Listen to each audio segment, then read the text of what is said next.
Aujourd'hui, je vais vous apprendre à vendre n'importe quoi, à n'importe qui, à tout moment. Tout est vente. Rien que le fait que je vous dise que tout est vente est une tentative de vous vendre l'idée que tout est vente. Donc, on va garder l'idée que tout est vente. Et dans cette vidéo, avec Dan Lok, on va vous apprendre à vendre n'importe quoi, à commencer par un stylo. Allez-y, vendez-moi ce stylo. Aujourd'hui, je vais vous apprendre à vendre n'importe quoi, à n'importe qui, à tout moment. Maintenant, quand il s'agit de vendre, quand il s'agit de boucler une vente, il y a tellement de techniques et de méthodes. Aujourd'hui, je vais partager avec vous 3 secrets puissants que vous pouvez utiliser pour vendre n'importe quoi à n'importe qui. Le tout premier secret est le suivant. Comment transformer un produit qui est une marchandise? Comment vendre un produit? Comment vendre un service sur un marché qui est tant saturé? Numéro 1. Comprenez ceci. Les gens n'achètent pas à cause de la logique. Les gens achètent à cause des émotions. Et ils justifient ça avec la logique. Les gens achètent en fonction des émotions et ils justifient avec la logique. J'aimerais que vous pensiez à quelque chose que vous voudriez acheter dans votre vie. Il pourrait s'agir d'une voiture, il pourrait s'agir d'une maison, il pourrait s'agir de n'importe quoi. J'aimerais juste que vous imaginiez ça. Une fois que vous avez cela en tête, j'aimerais que vous vous posiez cette question. Pourquoi voulez-vous acheter ça? Pourquoi voulez-vous acheter cet article en particulier? Pourquoi voulez-vous posséder cet article? Pourquoi ça? Peut-être que c'est un nouveau costume qui vous va bien. Peut-être que c'est une nouvelle robe. Peut-être que c'est une nouvelle voiture. Peut-être que c'est une nouvelle maison. Peut-être que c'est des nouvelles vacances. Mais pourquoi l'achetez-vous? J'aimerais que vous creusiez un peu plus profondément. Si vous regardez attentivement, à travers les couches, je pense que vous réaliserez que vous achetez des émotions.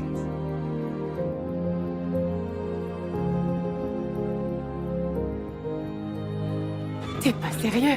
Peut-être que vous achetez cet article à cause de la cupidité. Vous voulez gagner de l'argent ou vous voulez économiser de l'argent. Ou c'est peut-être à cause de la générosité. En achetant cet article, vous aiderez d'autres personnes. Avez-vous remarqué parfois qu'il y a des entreprises où si vous achetez ce produit en particulier, elles donneront une certaine somme à des œuvres de bienfaisance? Peut-être que vous l'achetez à cause de la générosité. Peut-être à cause de la honte. Comme, si je n'achète pas ça, je vais avoir l'air idiot. Si je ne possède pas ça, je vais avoir l'air idiot.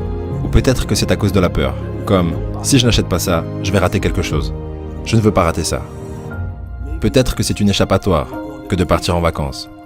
Que votre travail de 9 à 5 vous rend fou. Et que vous dites, oh mec, j'ai besoin de temps libre. Peut-être que vous le faites et l'achetez à cause du besoin de vous enfuir. Quelles que soient ces raisons, ce sont très souvent des raisons émotionnelles. Alors, vous achetez en raison de vos émotions et vous le justifiez par la logique. Alors pensez-y lorsque vous vendez quelque chose à quelqu'un. Si tout est vente, pour être un bon vendeur, il faut être un bon psychologue. Et pour être un bon psychologue, il faut réaliser que la majorité des décisions qu'on prend ne sont pas basées sur la logique, mais sont basées sur notre système émotionnel. Et notre système émotionnel a été créé à travers toute notre vie. Les traumatismes qu'on a vécu, notre éducation, les systèmes de croyances que ça a généré et notre ADN en partie. L'objectif serait de comprendre le fonctionnement de votre système émotionnel. Quand vous aurez compris votre système émotionnel, vous aurez compris le système émotionnel de la plupart des gens. Ce qui fera de vous déjà un meilleur vendeur. Vous ne parlez que de caractéristiques et d'avantages. Qu'est-ce que cette chose fera pour vous? Ou est-ce que vous appuyez sur ces boutons émotionnels? Dans 2 mois, vous regretterez de ne pas en avoir pris plus. Je me souviens d'une fois où j'étais à Harry Rosen, un magasin de vêtements. Très connu, c'est pour hommes et haut de gamme à Vancouver. Je suis entré dans le magasin et j'étais passé par la section Tom Ford. Et le vendeur s'est approché de moi et a dit « Monsieur, puis-je vous aider ?» J'ai dit « Non, merci, je regarde seulement. » Il a dit « Faites-moi une faveur. Mettez ce costume. » Maintenant, à l'époque, je n'avais jamais porté un costume de Tom Ford auparavant. J'ai beaucoup de costumes, mais je n'ai jamais porté un costume de Tom Ford. Il a dit « Faites-moi une faveur. Mettez ça. » J'ai dit « Ok. » Je l'ai mis. Il a dit « Comment vous sentez-vous ?» Eh bien, on s'y sent plutôt bien. D'accord. Essayez aussi ceci, enfilez ce smoking. J'ai dit d'accord, c'est plutôt classe. Il a dit oh, c'est magnifique. Il a dit monsieur, êtes-vous un fan de James Bond? J'ai dit qui n'est pas un fan de James Bond? Il a dit vous voyez ce costume ici, ce smoking? C'est exactement le même costume, le même design que celui que James Bond porte dans Casino Royale. Vous savez cette scène où il jouait au poker? Putain, c'est stylé, non? Et avant même de m'en rendre compte, j'ai acheté ce putain de smoking. Et c'est beaucoup d'argent, ça coûte beaucoup d'argent. Et si vous y pensez, Qu'est-ce que j'ai acheté? J'ai acheté des émotions. Ce que j'achète que lorsque je porte ce smoking. Je me sens bien. En tant que fan de James Bond, je me sens comme James Bond.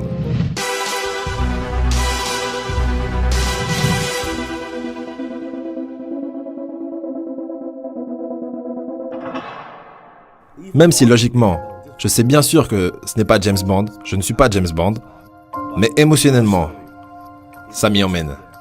C'est quand même cool que je porte le même smoking, le même ajustement, le même tout. Et ensuite, il m'a vendu en plus cette maudite chemise, et les boutons de manchette, et tout ce qu'elle a avec, vous voyez? C'est ce dont je vous parle. Les gens achètent à cause des émotions, et ils justifient avec la logique. Vous devez comprendre ça. Ne mettez pas votre produit en avant. Ne vous contentez pas de mettre vos services en avant. Ne mettez pas en avant les caractéristiques et les avantages. Pensez quels sont les boutons émotionnels sur lesquels vous devez appuyer. Comment vendre un stylo qui vaut en soi pas plus de 2 euros, 400 fois plus cher, donc 800 euros? Dunlop va répondre à cette question dans quelques secondes, mais avant ça, analysons 3 approches à la vente d'un déodorant. La première approche sera la moins efficace et la troisième approche sera la plus efficace. Première approche, parler des caractéristiques du déodorant. Donc en gros de la composition. À ne pas faire, ça n'intéresse personne, à part le créateur du déodorant peut-être. Deuxième approche, parler des bénéfices. D'ailleurs, beaucoup de marketeurs nous disent parler des bénéfices, pas des caractéristiques. C'est juste, mais c'est pas ce qu'il y a de plus optimal, parce qu'un bénéfice pour moi n'est pas forcément un bénéfice pour vous.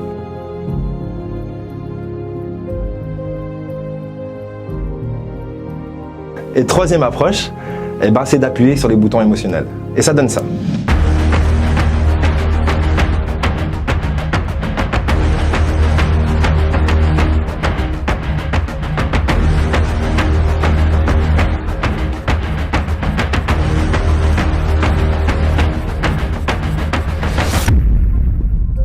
Assez puissant, n'est-ce pas? Même si vous comprenez que ça n'a aucun sens, ça n'a absolument aucun sens, ça donne quand même envie à votre système émotionnel justement d'avoir de l'axe.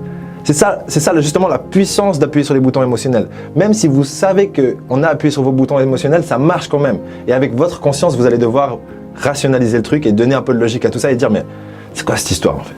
J'ai pas besoin de stacks, vaut mieux que je m'intéresse à un produit qui a une bonne composition. Justement, c'est là où je voulais en venir. C'est pas parce qu'une entreprise a un excellent marketing et qu'ils appuient avec brio sur tous vos boutons émotionnels qu'ils ont un bon produit. C'est souvent le contraire. Ceux qui ont le meilleur marketing ont souvent les moins bons produits et ceux qui ont les moins bons marketing ont les meilleurs produits. Du coup, qu'est-ce que ça veut dire pour vous? Ça veut dire que ne vous faites pas avoir, mais essayez d'avoir les autres.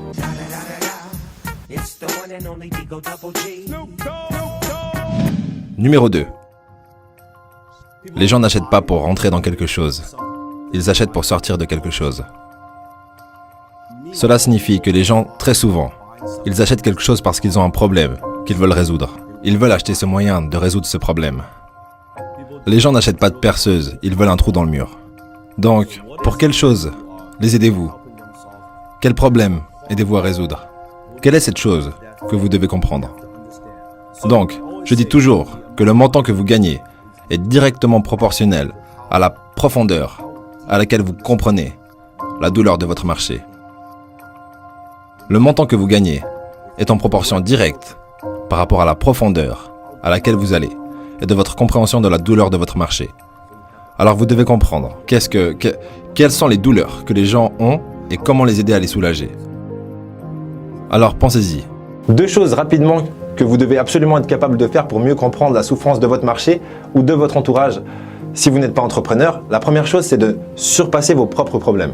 Si par exemple maintenant je suis consumé par mes propres problèmes, je ne peux pas venir faire ce que je fais parce que j'en ai absolument rien à foutre de discuter devant ces lumières à la con et cette caméra de merde parce que moi j'ai mes problèmes. Vous comprenez aussi? Oh! Vous voyez, ça ne marche pas.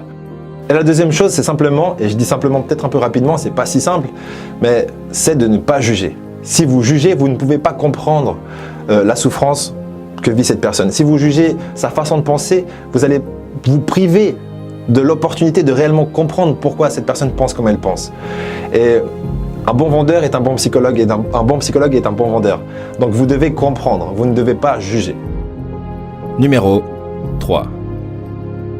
Les gens n'achètent pas de produits ni de services. Ils achètent des histoires. Parce que lorsqu'il y a autant de choix sur le marché, sur Internet, sur n'importe lequel des produits de votre choix, il y a des centaines et des centaines de choix. Comment vous démarquer? Comment ajoutez-vous des émotions à une marchandise, à un stylo? Quelle est la différence entre un stylo à 2 $ comme celui-ci ou un Mont Blanc à 800 $? John F. Kennedy.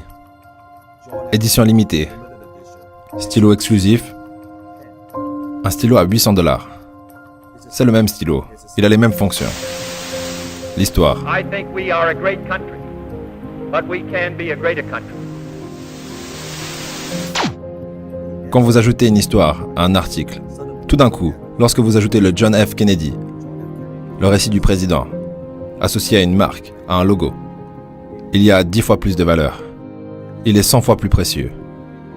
Il est 300 fois plus précieux. Ce stylo en particulier.